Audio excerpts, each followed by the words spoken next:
आप सभी को मेरा नमस्कार प्रणाम। मेरा आज का वीडियो मेरे भाइयों के लिए है।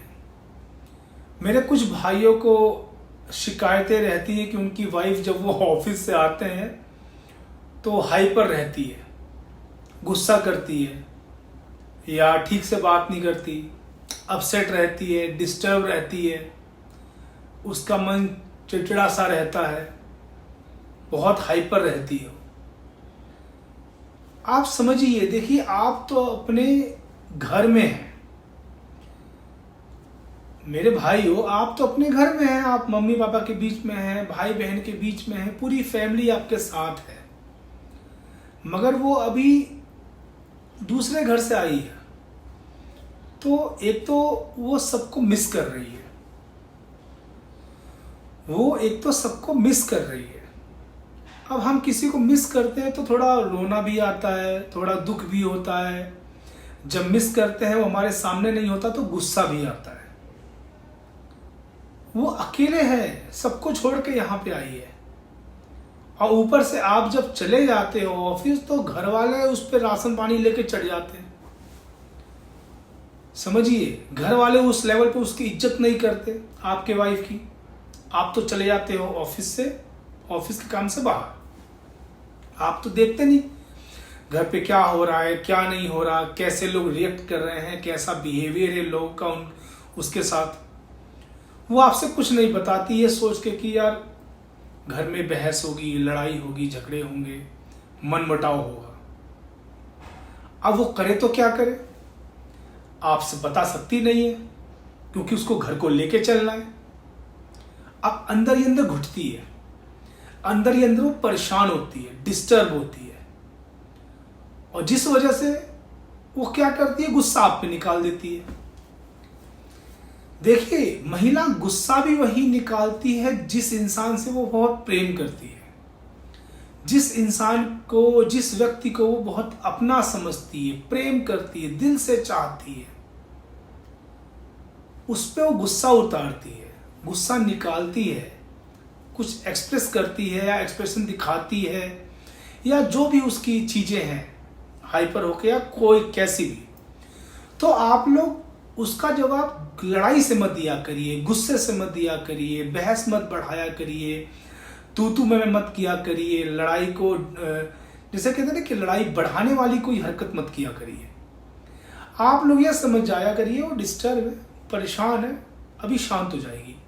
और सबसे बढ़िया फंडा बताओ मैं आपको उसको शांत करने का। सबसे बढ़िया फंडा, अगर महिला आप पे गुस्सा निकाल रही है आपकी वाइफ, तो आप चुप हो जाइए, बिल्कुल शांत। और अगर वो शांत है तो आप हाइपर मत हुआ करिए। दो चीजें हैं, अगर वो गुस्सा निकाल रही है आपके ऊपर तो आप साइलेंट, बिल्कुल चुप। और अगर वो बिल्कुल मतलब जैसे कि वो चुप है, शांत है, तो आप गुस्सा मत किया करिए, चुप हो, मतलब बिल्कुल मतलब हाइपर मत हुआ करिए। अगर वो शांत है तो आप हाइपर मत हुआ करिए, और कोशिश किया करिए कि अपने वाइफ को सुने, अपने वाइफ को समझें, अंडरस्टैंड करें। क्योंकि आप रात को आए, ऑफिस से आए या अपने काम से लौट के आए, वो पूरे घर की बात आप कोशिश किया करिए कि वो आपको बताए, अपने अंदर का जो चीज है निकाले। जितना वो आपसे डिस्कस करेगी, जितना वो आपसे बातें शेयर करेगी, जितना वो आपसे बातें बताएगी, उतना वो रिलैक्स फील करेगी, वो अपने आप को हल्का महसूस करेगी। समझिए बात को, जितना वो अपनी चीजें आपके सामने बयां करेगी, अपना दर्द, तकलीफ या खुशी या हैप्पी मोमेंट या कुछ भी आपसे जाहिर करेगी, तो आप कोशिश किया करिए कि मैक्स टू मैक्स उसकी बातें निकल के आए।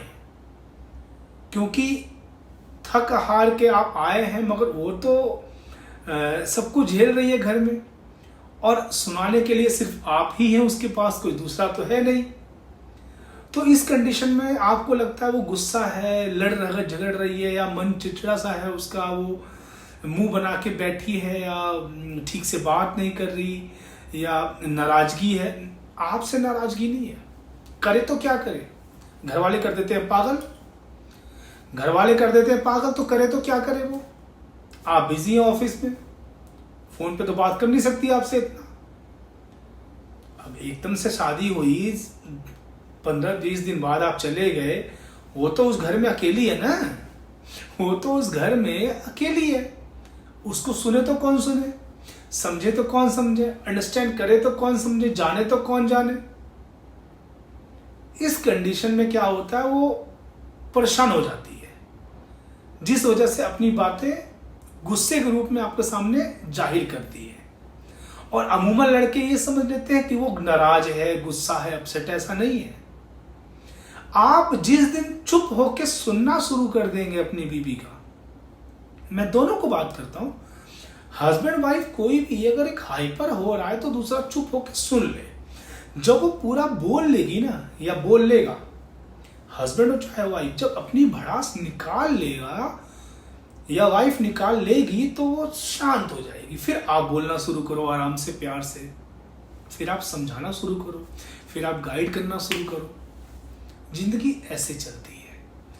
तो मेरे कहने का मतलब ये है, अपने वाइफ को अंडरस्टैंड करिए, समझिए। आप लोग कुछ नोक झोंक है, कोई ऐसी बात है तो शांत होके उसको अंडरस्टैंड करिए, शांत होके उसको समझिए।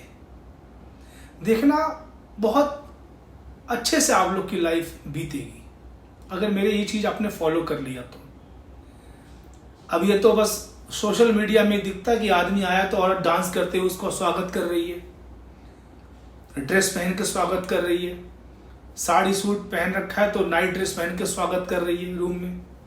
ये बस सोशल मीडिया में दिखाई दे देता है, रियल लाइफ में बहुत अलग है। रियल लाइफ इससे, हाँ, शहरों की बात अलग है, जो अलग रह रहे हैं उनकी बात अलग है, बट जो फैमिली के साथ रह रहे हैं उस औरत के साथ, उस औरत को बहुत कुछ कॉम्प्रोमाइज करना पड़ता है, बहुत कुछ अंडरस्टैंड करना पड़ता है, बहुत कुछ समझना पड़ता है। घर चलाने के लिए, परिवार चलाने के लिए बहुत कुछ, अपने सपने मारने होते हैं उसको, बहुत ख्वाब को मारने होते हैं, बहुत फीलिंग्स को मारनी पड़ती हैं, क्योंकि सर्कमस्टांसेस ऐसे नहीं होते कि औरत खुल के आपके साथ रह पाए, महिला आपकी खुल के साथ आपके साथ रह पाए। तो यहाँ पे आप समझिए, आप समझदार बनिए, आप मैच्योरिटी दिखाइए। अगर वो हाइपर है तो आप उसको अंडरस्टैंड करिए। ऐसे जिंदगी बहुत बढ़िया तरीके से चलेगी, पता ही नहीं लगेगा, बहुत बढ़िया तरीके से चलेगी। आप लोग को मेरा टॉपिक अगर अच्छा लगता है, कोई सुझाव है तो आप सुझाव भी मुझे कमेंट बॉक्स में कमेंट कर सकते हैं। और जो भाई बहन में फील कर रहे हैं मेरा जो मैंने डिस्कस किया है अभी, वो भी बता सकते हैं कमेंट बॉक्स में। तो मैं आपसे यही बोलूँगा कि ऐसा कुछ सीन है तो आप अंडरस्टैंड करिए, वाइफ को समझिए, उसको सपोर्ट करिए और गुस्सा उसका अपने आप शांत हो जाएगा। मेरी वीडियो अच्छी लगे तो वीडियो को लाइक और शेयर करिए। चैनल को सब्सक्राइब ना किया हो तो चैनल को सब्सक्राइब जरूर करिए। धन्यवाद, नमस्कार।